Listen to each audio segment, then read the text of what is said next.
ராஜாங்கம் நிரபராதின்னு தமிழ்ச்செல்வியே உண்மையை நிரூபிச்சு தமிழ்ச்செல்வி கிட்ட சேது மன்னிப்பு கேட்டா நல்லா இருக்கும்னு நீங்க நினைச்சீங்கன்னா இந்த வீடியோக்கு ஒரு லைக் பண்ணுங்க. வாங்க வீடியோக்குள்ள போலாம். தமிழ்ச்செல்வி கிளாஸை கவனிக்காததுனால தமிழ்ச்செல்விய இங்க ப்ரொஃபஸரோ வெளியே அனுப்பிவிட வெளியே வந்த தமிழ்ச்செல்விக்கு அங்க கோர்ட்டுல ராஜாங்க மாமாவுக்கு என்ன தீர்ப்பு சொன்னாங்க அப்படின்னு ரொம்ப குழப்பத்தோடவே இருந்துகிட்டு இருந்த தமிழ்ச்செல்வி மலருக்கு ஃபோன் பண்ணி கோர்ட்டுல என்னதான் நடக்குது அப்படிங்கிற விஷயத்த கேட்டு தெரிஞ்சுக்கிறாங்க. இன்னமும் சேது மாமா வரல தமிழ். அந்த ஜெனி பொண்ணும் ஜெனியோட அப்பாவும் ராஜாங்க மாமாவுக்கு எதிராக வாக்குமூலம் கொடுத்ததுனால இங்க மாமாவுக்கு எதிராக தான் தண்டனையும் கிடைக்கும்னு எல்லாரும் பேசிக்கிறாங்க தமிழ். எனக்கு ரொம்ப பயமா இருக்கு அப்படின்னு சொல்லிட்டு இங்க மலர் தமிழ்ச்செல்வி கிட்ட பேசிக்கிட்டு இருக்க அதே நேரம் நீதிமான் அங்க காலேஜுக்குள்ள வர்றத இங்க தமிழ்ச்செல்வி பாத்துடுறாங்க.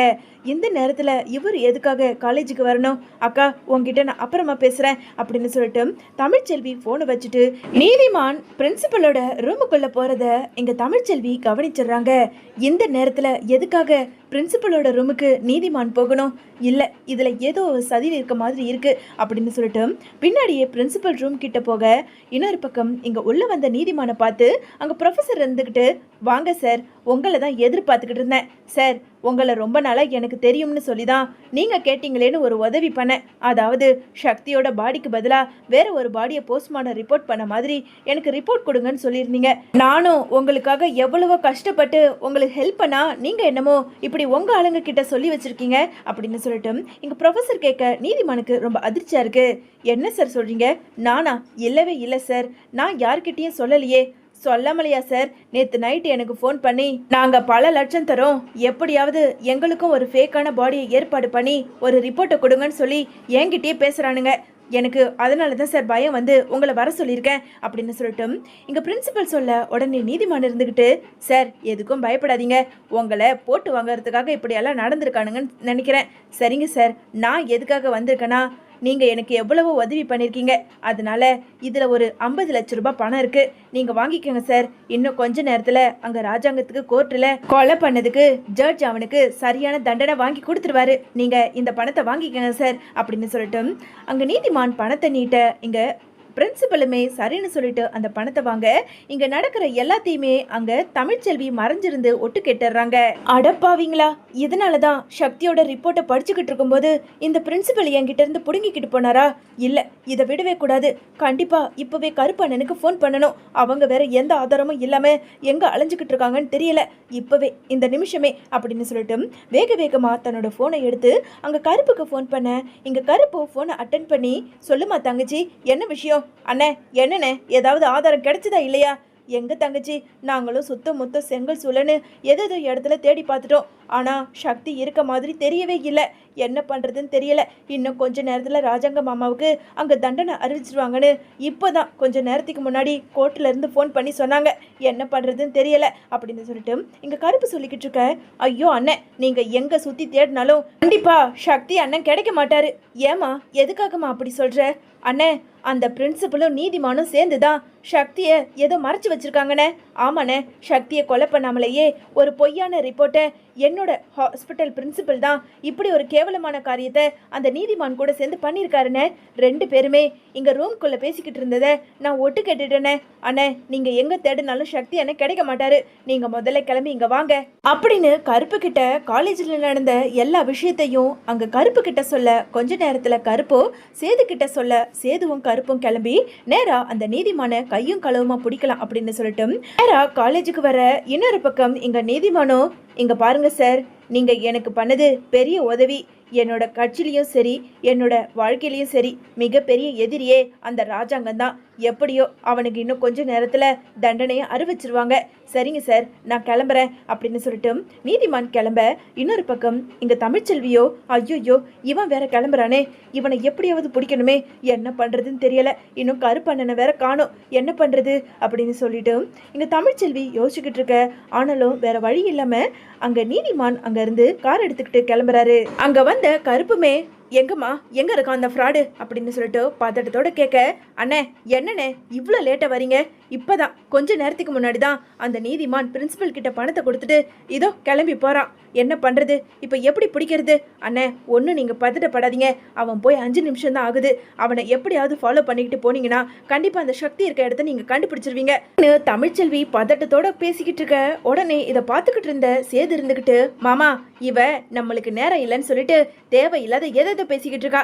இவெல்லாம் ஒரு ஆளு, இவ சொல்றான்னு இவ பேச்சு கேட்டுக்கிட்டு இங்க வந்து பாருங்க, இவ போய் சொல்லிக்கிட்டு இருக்கா மாமா அப்படின்னு சொல்லிட்டு அங்க கருப்பு கிட்ட சேது சொல்ல, மாப்பிள்ள தமிழ்ச்செல்வி பாவம் மாப்பிள்ள, அவ எங்க போய் சொல்ல போறா? நீ வா, தமிழ்ச்செல்வி சொன்ன மாதிரி அந்த கார் எவ்வளவு தூரம் போயிருக்க போது, நாம பின்னாடியே போலாம் மாப்பிள்ள, நமக்கு நேரம் இல்லை வா அப்படின்னு சொல்லிட்டு கருப்பு சேதுவை அழைச்சிக்கிட்டு மறுபடியும் வண்டி எடுத்துக்கிட்டு அங்க போக நீதிமானோட காரையும் இங்க கருப்பு பார்த்துட்டு, மாப்பிள்ள அதோ இருக்கு பாரு மாப்பிள்ள நீதிமான் கார், அதோ போது பார், சீக்கிரமா அவனோட காரை முன்னாடி போ அப்படின்னு சொல்லிட்டு இங்க கருப்பு சொல்ல சேது வேக வேகமா அங்க நீதிமானோட காரை ஃபாலோ பண்ணிக்கிட்டு போக, நீதிமானோட காருமே ஒரு அடர்ந்த காட்டுக்குள்ள இருக்க ஒரு பங்களாவுக்கு போகிறத இங்க சேது பார்த்துடுறாரு. மாமா அந்த தமிழ்ச்செல்வி சொன்னது உண்மைதான் போல இருக்கு. இவன் எதுக்காக இந்த காட்டுக்குள்ள போகணும்? மாப்பிள்ள நான் தான் சொன்னல, நீ முதல்ல அந்த காரை ஃபாலோ பண்ணு அப்படின்னு சொல்லிட்டு 2 பேருமே காரை ஃபாலோ பண்ணிக்கிட்டு போக, காரை விட்டு இறங்கின நீதிமானும் காட்டு பங்களாக்குள்ள இறங்கி உள்ள போறத பின்னாடியே ஃபாலோ பண்ணிக்கிட்டு சேதுவும் கருப்பும் போக, அங்க கொஞ்ச நேரத்துல உள்ள போன நீதிமானும் கட்டி போட்டு இருந்த சக்தியை பார்த்து, டேய் என்னடா நீ செத்து போகாமலேயே செத்து போனதா கோர்ட்டுல அந்த ராஜாங்க மேல ஒரு கொலைப்பழி விழப்போகுது, இனிமே ஒண்ணுமே பண்ண முடியாது. என்னடா பயலுங்களா இந்த பயப்புள்ள என்னதான் அப்படி சொல்றான் அப்படின்னு சொல்லிட்டு இங்க நீதிமான் கேட்க, அண்ணே இவன் என்ன சொல்றான், என்னை விட்டுடுங்கடான்னு தான் வாயை திறந்தாலே கத்த ஆரம்பிக்கிறான், அதனாலதான் வாயை கட்டி போட்டு வச்சிருக்கோம் அப்படின்னு ரவுடிங்க சொல்ல, டேய் இவன் என்கிட்ட ஏதோ சொல்ல வரான் போல இருக்கு, சீக்கிரமா இவன் வாயில் இருக்க கட்டை அவிழ்த்து விடுங்கடா அப்படின்னு சொல்லிட்டு அங்க நீதிமான் சொல்ல, உடனே அங்க ரவுடிங்களோ சக்தியோட வாயில கட்டியிருந்த கட்டையும் அவிழ்த்து விட, உடனே இங்க சக்தி இருந்துகிட்டு, டேய் இங்க பாரு, உனக்கு அவ்வளவுதான் சொல்லிட்டேன், மரியாதையா என்னை விட்டுடு, பாவம் ஜெனி, அது மட்டும் இல்ல அமைச்சர் ராஜாங்க மேல எந்த தப்பும் இல்ல, அவரை பழி வாங்கறதுக்காக என்ன எதுக்காகடா இப்படி கொலை பண்ண மாதிரி அவர் மேல கொலைப்பழிய போட்டு வச்சிருக்கீங்க, பாவீங்களா விட்டுடுங்கடா, என்னை மட்டும் கட்ட அவிழ்த்து விட்டீங்கன்னா உங்களை எல்லாம் அவளை தாண்டா அப்படின்னு சொல்லிட்டு சக்தி ரொம்ப கோவத்தோட பேசிக்கிட்டு இருக்க, உடனே நீதிமான் இருந்துகிட்டு, பாத்தியாடா ஒரு கேண்டீன் நடத்துறவனுக்கு இவ்வளவு பேச்சு இவ்வளவு திமிரு, பணக்கார விட்டு பொண்ணு கேக்குது அப்படி தானே? இங்க பாரு சக்தி, ரொம்ப துள்ளிக்கிட்டு இருக்காத, இன்னும் கொஞ்ச நேரத்துல உன்னோட உசுரை இங்கேயே போட்டு தள்ளிடுவோம். ஏன்னா எனக்கு தேவை அந்த ராஜாங்கம் கொலைப்பழியில ஜெயிலுக்கு போனோம், ஆனா தாமஸுக்கு தேவை அவன் பொண்ணுக்கு நீ புருஷனா இருக்கக்கூடாது. எங்க 2 பேரோட திட்டமும் நிறைவேற போகுது. இன்னும் கொஞ்ச நேரத்துல நீதிபதி முடிவு சொன்னதுக்கு அப்புறம் தாமஸை நாங்க எப்படியாவது பணத்தை கட்டியாவது வெளியே கொண்டு வந்துருவோம். ஆனா ராஜாங்கம் ஜெயிலுக்கு போனதுதான் எப்படி எங்க திட்டம், நீ வெயிட் பண்ணு அப்படின்னு சொல்லிட்டு நீதிமான் பேசிக்கிட்டு இருக்க. அதே நேரம் இதெல்லாம் கேட்டுக்கிட்டு இருந்த அங்க கருப்போ, மாப்பிள்ள இதுக்கு மேல எதுக்காக மாப்பிள்ள நம்ம வேடிக்கை பார்த்துக்கிட்டு இருக்கணும், முதல்ல அந்த நீதிமானை போட்டு தள்ளணும், உள்ள வா அப்படின்னு சொல்லிட்டு ரொம்ப கோவத்தோட அங்க சேதுகிட்ட கருப்பு சொல்ல, சேதோ இதை பார்த்துக்கிட்டு இருந்து வேக வேகமா வந்து பின்னாடி இருந்து அப்படியே எட்டி ஒதைக்கிறாரு இங்க நீதிமான. டேய் நீ எப்படிங்க இன்னும் என்னடா பார்த்துக்கிட்டு இருக்கீங்க, இவனை அடிச்சு வெளுத்து வாங்குங்கடா அப்படின்னு சொல்லிட்டு தன்னோட ரவுடிங்க கிட்ட அங்க நீதிமான் சொல்ல, உடனே சேதுவோ அங்க இருந்த ரவுடிங்க எல்லாரையுமே அடி வெளுத்து வாங்கி சக்தியை ஒரு வழியா காப்பாத்திடுறாங்க.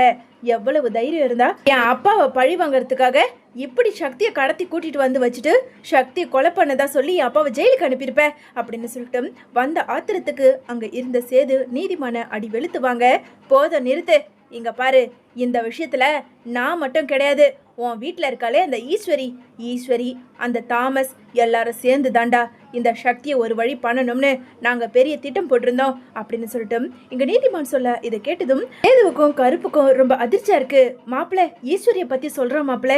டேய் என்னடா சொல்ற, ஏன் சித்தி ஈஸ்வரியா, அவங்க எதுக்காக இதுல தலையிடணும், என்ன தேவையில்லாம அவங்க மேல நீ பழிய போடுறியா, போத நிறுத்துடா, நான் எதுக்காக அவ மேல பழிய போடணும், ஆமாண்டா தமிழ்ச்செல்வியோட போனை திருடி உன் வீட்டுல இருக்காளே ஐஸ்வர்யா அவ மூலயமா வாய்ஸை மாத்தி செல்ல பாண்டிக்கிட்ட தமிழ்ச்செல்வி குரல்ல பேசினதே அந்த ஈஸ்வரியும் ஐஸ்வர்யாவும் சேர்ந்து தாண்டா, அவங்க தாண்டா இந்த கல்யாணத்துக்கு ஏற்பாடு பண்ணி கடைசியில இந்த தாமஸ் என் கூட சேர்ந்து எப்படியாவது இந்த சக்தியை கொலை பண்ணிட்டு அந்த ராஜாங்க மேல கொலைப்பழிய போடணும்னு நாங்கெல்லாம் சேர்ந்து தாண்டா திட்டம் போட்டதே அப்படின்னு சொல்லிட்டு எங்க நீதிமான் ஒன்னா சொல்ல இதை கேட்டதும் கருப்புக்கும் சேதுவுக்கும் ரொம்ப அதிர்ச்சியாக கொஞ்ச நேரத்துல எங்க கருப்புக்கு அங்க மலர்கிட்ட இருந்து போன் வருது.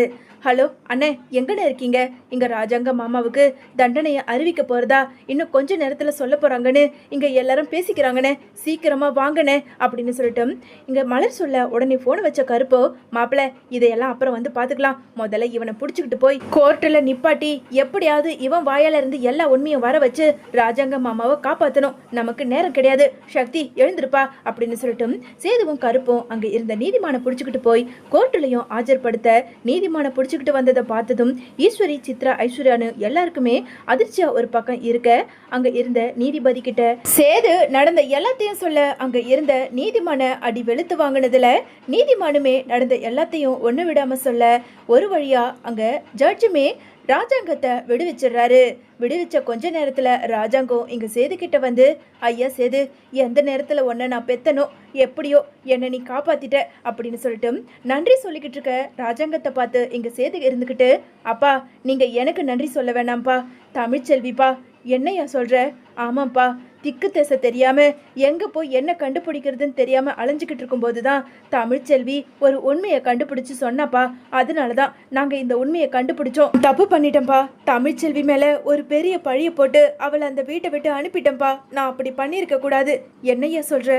ஆமாப்பா, அந்த செல்லப்பாண்டி மாமாவுக்கு கண்டிப்பா தமிழ்ச்செல்வி ஃபோன் பண்ணவே இல்லப்பா, அவ அத்தனை தடவை சொல்லியும் நான் நம்பவே இல்லை அப்படின்னு சொல்லிட்டு சேது பேசிக்கிட்டு இருக்க அங்க அப்பத்தா இருந்துகிட்டு, அடே சேது, தமிழ்ச்செல்வி நம்ம வீட்டு கொலை சாமிடா, அவ எத்தனை தடவை நம்மளுக்கு உதவி பண்ணியிருக்கா, நம்ம ராஜாங்கத்தோட உயிரையும் சரி ஓ உயிரையும் சரி அவ தான் காப்பாத்திருக்கா. இந்த நன்றி கடன் கொஞ்சம் கூட இல்லாம இப்படி தமிழ்ச்செல்வியை அனுப்பிட்டு இப்ப வருத்தப்பட்டு என்ன பிரயோஜனம்? ஆமா, உனக்கு எப்படி தெரியும் தமிழ்ச்செல்வி ஃபோன் பண்ணலன்னு சொல்லியா அப்படின்னு சொல்லிட்டு அப்பத்தா கேட்க, பேசுற எல்லாத்தையும் அங்க ஈஸ்வரி பார்த்துக்கிட்டு, அடியே என்னடி இந்த ராஜாங்கம் ஜெயிலுக்கு போவான்னு பார்த்தா கடைசியில இப்படி இங்க வந்து உக்காந்துக்கிட்டு இருக்கான், இனிமே நாம நினைச்சது நடக்காது போல இருக்கே அப்படின்னு சொல்லிட்டு ஈஸ்வரி பேசிக்கிட்டு இருக்க இங்க மறைச்சு பார்த்துக்கிட்டு இருந்த சேதுவோ அங்க ஈஸ்வரியை பார்த்து, என்ன சித்தி எல்லாத்தையும் பண்ணிட்டு எதுவுமே தெரியாத மாதிரி நின்றுக்கிட்டு இருக்கீங்க அப்படின்னு சொல்லிட்டு ஈஸ்வரியை பார்த்து இங்க சேது கேட்க, என்னப்பா சேது, இப்போ என்கிட்ட எதுக்காக நீ எகிரிக்கிட்ட வர? ஓம் பொண்டாட்டிய நீ தான் கழுத்தை பிடிச்சி அனுப்புன, என்னமோ என்ன காரணம் கட்டி பேசுற, நான் என்ன பண்ண அப்படின்னு சொல்லிட்டு ஈஸ்வரி பேச, என்னது நீங்க என்ன பண்ணீங்களா? எப்படி கொஞ்சம் கூட வாய்க்கூசாம பொய் சொல்ல உங்களுக்கு மனசு வருதுன்னு எனக்கு தெரியல சித்தி. ஐயோ, எனக்கு தலையே வெடிச்சிடும் போல இருக்கு சேது, என்ன நடந்ததுன்னு சொல்லு. அப்பத்தா, நான் அந்த நீதிமான் கிட்ட பேசும்போது செல்லப்பாண்டி மாமாவுக்கு ஃபோன் பண்ணதே அந்த ஈஸ்வரி தான், ராஜாங்கத்தை ஜெயிலுக்கு அனுப்பணும்னு ரொம்ப துடிச்சதே அந்த ஈஸ்வரி தானு என்கிட்ட எல்லாத்தையும் சொல்லிட்டான் அப்படின்னு சேது சொல்ல, ஐயோ நாம மாட்டிக்கிட்டுமே, எப்படியாவது சேது மாமா கிட்ட சொல்லி புரிய வச்சு எஸ்கேப் ஆகணும் அப்படின்னு யோசிச்ச அங்க ஐஸ்வர்யாவோ வந்து சேது கிட்ட பேச, சேதுவோ ஐஸ்வர்யா முகத்தை பார்த்து ஓங்கி பலார்னு கண்ணத்திலே ஒரு அறை கொடுக்குறாரு.